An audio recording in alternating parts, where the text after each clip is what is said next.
Assalamu alaikum wa rahmatullahi wa barakatuh. In Islam, parda, what I mean to say is the husband or the father or the brother, is the Quran or the Hadith authorizing him to enforce parda on the sister or the daughter? Can he take a whip, so to say, in his hand and enforce it if the girl or his wife or his sister is unwilling to observe parda? The brother asked the question that can a father, a husband, or a brother force a woman, the sister, the daughter, etc., to practice parda if they don't wish to follow hijab? Can he force? But naturally, the duty of every Muslim to Islah, and especially among the close relatives, he should try his level best to convince, first with hikmah, quotation of the Quran, with reason, logic, that you should do hijab. Regarding forcing, what is permitted within limits? What is permitted? I'm not using the word force, I'm using the word enforce. Can he enforce it through other means? That's right. The brother said he's not using the word force, he's using the word enforce. I'm giving a broader answer so that the next questioner should not ask, what about force? Even where force is concerned within limits, where enforced by other means, he should do it. By other means, like economic means, say, I'm your father, I'm giving you pocket money. You go to college, you don't do the hijab, I will stop giving you pocket money. Putting economic pressure. Alhamdulillah, he should do it, why not? He should. So enforced by other means, he should do it. And if there are certain things the Quran gives permission at certain times to even put little force within limits, the limits are prescribed in the Quran and Sahih Hadith, that if using little force can enforce a person from doing fard, like offering salah. A parent is allowed to use a little bit force on the children for offering salah. It's a fard, we're required within limits. So similarly, for enforcing hijab, a husband can say, okay, I will stop giving you so and so things because you don't do hijab. He can, and he should. Where enforcement is concerned, first with hikmah, in good ways, with wisdom and beautiful preaching. If that doesn't work, you can use enforcement, like using pressure, I will not talk to you, I will not like it. And whatever you feel within limits is best, you should. And every Muslim or every Muslimah, if, for example, the husband is not offering salah, the wife can say, that's your offering salah as a fard. She can use tactics like certain pressurization. So these can be used by both man as well as woman, on the spouse, on the relatives, so that a person becomes a good Muslim. If it's a fard, which a person is not doing, they can very well pressurize. Even a woman can pressurize the husband for keeping a beard. Normal people normally pose only. The husband can pressurize the woman. Why can't the woman do that to the husband? Sometimes the wife may say, oh, don't keep a beard, it pokes. So we have to tell them, maybe it pokes. Inshallah, if you are finding discomfort here, in the akhirah you'll get more comfort. There are ways in satisfying. So whoever is on the wrong track, it is a duty, because the Quran says in Surah Baqarah chapter 2 verse number 187, Hunna libasul lakum, wa antum libasul lahunna, that you are their garments and they are your garments. The husband and wife, they are garments unto one another, and they should see to it that both of them stay on the Sirat al-Mustaqim. Hope that answers the question. Assalamu alaikum. My name is Sayyid Shadab Ali and I am a student of Degree College. I have heard that it has been scientifically proved that there are some benefits of putting cap and sporting a beard. May I know what's that? There was asked a question that he has heard that there are certain benefits, scientific benefits for wearing a cap and sporting a beard. What are they? Yes, there are many benefits, and you can give a list of benefits. Like if you wear a cap, it protects you from a sunstroke. You have less chance of having sunstroke. If it drizzles a little bit, your head doesn't get wet. There are various benefits. For keeping a beard, what are the scientific benefits? There was the latest research done that those men who keep a beard and wash it regularly, they have less chances of having upper respiratory tract infection. infection of the lung, of the throat, etc. But if you keep a beard and don't wash it regularly, there are more chances of you having upper respiratory tract infection. So the research says that those men who keep a beard and offer salah, do wudu, you have to do wudu before salah. Minimum 5 times a day you wash it. Alhamdulillah, there are less chances that you'll have upper respiratory tract infection. There are various benefits. But a Muslim, like salah, there are various benefits. But a Muslim, most of the Muslims, they wear the cap and keep the beard. Why? Atiullah wa atir Rasul. Obey Allah and obey the Messenger. If Allah commands you, whether there are scientific benefits or not, amanna saddaqna. I hear and affirm. I'm a person who believes. So mainly we keep it because it's a commandment of Allah subhanahu wa ta'ala. This lecture was just trying to convince those people who may not have that much faith. So just because the Quran says I follow it, just because the Hadith says I follow it, we have to give other logical reasons to convince them. So these scientific reasons may help those Muslims who are on the brim. It may help these scientific reasons, these benefits. But the main thing is, if the label shows your intent, you wear it. Assalamu alaikum. I wanted to put a further question regarding the label for women. Like, for example, for the school girls going especially to the convent schools, there we are not permitted to wear burqa. So what would you say in regarding this condition? The sisters asked a question that regarding Muslim women, Muslim girls going to convent schools, they aren't allowed to wear burqa. So what is my advice? Sister, burqa becomes a fard on a lady after she reaches maturity, after she becomes baligh. Before that, it's optional. So after you reach a certain age, whether it be 12, 13, whatever it is, it becomes a fard. Before that, it's optional. Regarding wearing burqa to school, sister, you can very well send the children or send the young girls to a single-sex school, which are only for girls. So where is the question of doing hijab? You can send to a school which is only having girl students. So immediately the requirement of hijab is not there. So if they study in a school which is only for girls, there's no problem at all. And I know several Muslim women who go to such convent schools, in which they wear the hijab, the burqa, and inside the ladies' room, they remove it and they comfortably live in the school, which is only meant for the girls. I would not advise you to put your children in a co-ed school because there it will be difficult. Difficult for them to maintain the hijab, not only of the clothes, even of other things. Therefore, it's preferably that you put your children, the boys in boys' school and girls in girls' school, not in a co-ed school. And if the situation arises that your children is in a co-ed school and suppose the teacher doesn't give permission, what do? You change your school. If you cannot live in a land and cannot practice Islam, you do hijrah. So if you cannot practice Islam, which is a farz for the Muslim woman to maintain the hijab, you change your school, sister. That's the best for you. Brother, I am a new reverted Muslim. Alhamdulillah, Allah subhanahu wa ta'ala has given me chance to put a Muslim name. He says, live as a Muslim. If you want to live as a Muslim. If you want to die as a Muslim, to follow the Sunnah of Rasulullah sallam and book of Allah subhanahu wa ta'ala, Quran.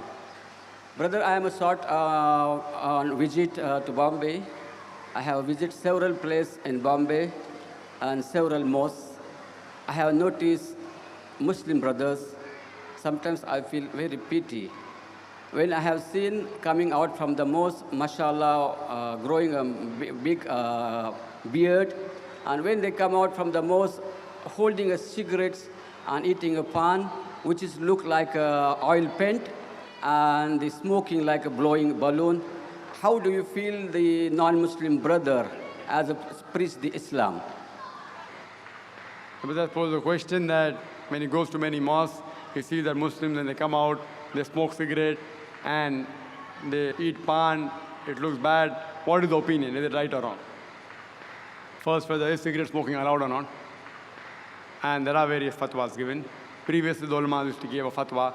It is makruh, based on the knowledge that they had. But today, science is advanced, and the scholars have changed their opinion.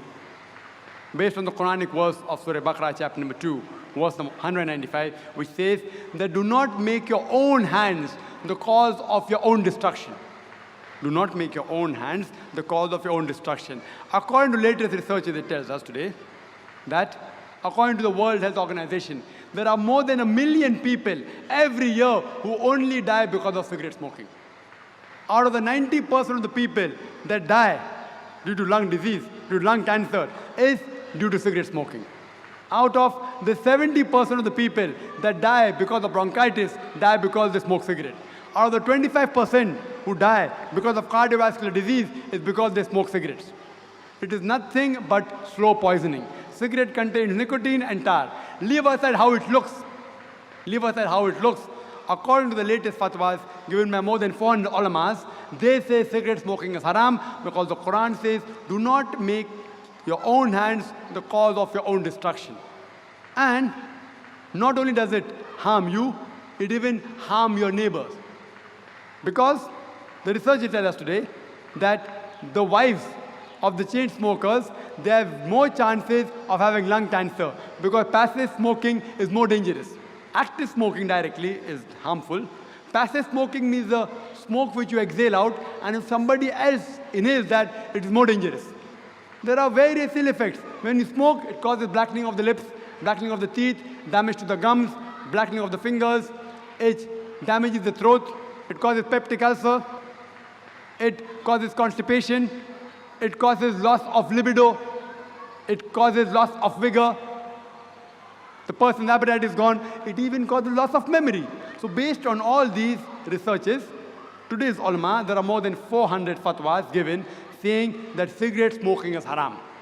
According to the Quranic verse, Surah Baqarah, chapter 2, verse 195, which says, do not make your own hands the cause of your own destruction. So irrespective whether it looks good or not, it is not allowed in Islam. Regarding having pan, etc., pan per se, if it contains tobacco in any form, whether smoking, whether hookah, whether chewing, is as good as slow poisoning, which is haram. Otherwise, the pan doesn't contain tobacco, only contains supari. It may look bad, that's a different thing. But Islam doesn't have any prohibition. It may be harmful for the health. A doctor may say, don't indulge in having pan, it may cause loss to your teeth, your gums may get spoiled. That's a different issue. But where Islam is concerned, tobacco in any form is prohibited. جی خوش آمدید دوستو، امید کرتا ہو video آپ نے پوری دیکھی ہوگی اور آپ کو پسند بھی آئی ہوگی. بھائیو دوستو، اللہ تعالیٰ نے اس پوری دنیا کے جتنے بھی انسان ہے یا جانور ہے جو بھی ہے، یہ سب کچھ اللہ تعالیٰ نے اپنی کامل قدرت سے پیدا کیا. اللہ تعالیٰ نے ایسے مخلوقات بنائے جو ہم اپنی آنکھوں سے دیکھ سکتے ہیں، اور ایسے مخلوقات بھی بنائے جو ہم اپنی آنکھوں سے نہیں دیکھ سکتے. ان کے لیے آپ کو اسپیشل قسم کے مائکروسکوپس جیسے الیکٹران مائکروسکوپ، ٹیلیسکوپ مائکروسکوپ وغیرہ، ان کو دیکھنے، ان کی مدد سے آپ دیکھ سکتے ہیں. اللہ تعالیٰ نے جب یہ دنیا بنائی تو اس دنیا میں ایسے بے شمار حکمت اور ایسے بے شمار نشانیاں بنائی جن کو دیکھ کر انسان کو خود اللہ تعالیٰ کی یاد آ جاتی ہے. قرآن میں اللہ تعالیٰ فرماتے ہیں ان فی خلق السماوات والارض واختلاف اللیل والنہار لآیات لأولی الالباب. بے شک زمین اور آسمان کی پیدائش میں عقل والوں کے لیے نشانیاں ہیں. تو بالکل اگر آپ اپنے ارد گرد ماحول کی طرف نظر دوڑائیں، آپ کو اندازہ ہوگا کہ سورج جب سے دنیا بنی ہے، یہ سورج ایک ہی جگہ سے نکلتا ہے مشرق سے، اور ایک ہی جگہ مغرب میں جا کر یہ غروب ہوتا ہے. کون ہے اس کو چلانے والا، اور کون ہے جو اس کو حکم دیتا ہے کہ آپ اپنے وقت پر نکلا کرے اور اپنے وقت پر غروب ہو جایا کرے. زمین اور آسمان بنے ہوئے ہزاروں سال ہو گئے، ابھی تک اس میں کوئی فرق نہیں آیا. آسمان کو آپ دیکھتے ہیں بغیر ستونوں کے کھڑا ہے. کون ہے، ایسی کون سی ذات ہے جس نے ایک آسمان کو بغیر ستونوں کے کھڑا کر دیا؟ خلق السماوات بغیر عمد ترونہا، کہ اللہ تعالیٰ نے آسمان کو بغیر ستونوں کے پیدا کیا جس کو تم لوگ دیکھتے ہو، جس کو تم دیکھتے ہو. تو ہم دیکھتے ہیں آسمان کو بغیر ستونوں کے کھڑا ہے. اسی طرح اگر آپ زمین کی طرف نظریں دوڑائیں تو زمین کو اللہ تعالیٰ نے آپ کے لیے مسخر کر دیا. اس کے اوپر آپ چلتے ہیں. نہ ہی یہ زمین اتنی سخت ہے کہ اس سے کاشت وغیرہ نہیں ہوتا یا پانی وغیرہ نہیں نکلتا. اور نہ ہی یہ زمین اتنی نرم ہے کہ آپ قدم رکھتے ہی اس کے اندر چلے جاتے ہیں، نہیں بلکہ درمیان۔ تو یہ ساری چیزیں اور یہ ساری کائنات کے جتنے بھی نظارے ہیں، اس کو جب آپ دیکھتے ہیں تو اس میں جو نشانیاں آپ کو ملتی ہے، اس سے آپ کو یہ اندازہ ہوتا ہے کہ ان سب کو پیدا کرنے والا صرف اور صرف اللہ کی ذات ہے۔ جب اللہ تعالیٰ نے ہم مسلمانوں کو پیدا کیا تو مسلمانوں کو کچھ احکامات دیے اور اس کو ایک کتابی شکل میں نازل کیا، اور اس کتاب کا نام ہے قرآن مجید۔ تو یہ سوال جو بھائی نے کیا کہ کیا اسلام میں جو عورتوں کو پردہ کرنے کا حکم ہے، کیا یہ زبردستی ہے؟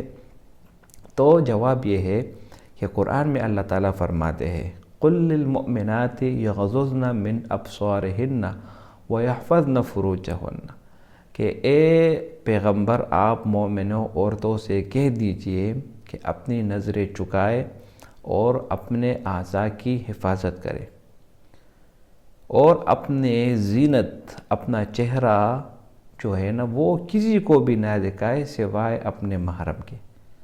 یہ قرآن کا حکم ہے، اور قرآن میں جو حکم ہے وہ فرض کے درجے پر ہوتا ہے۔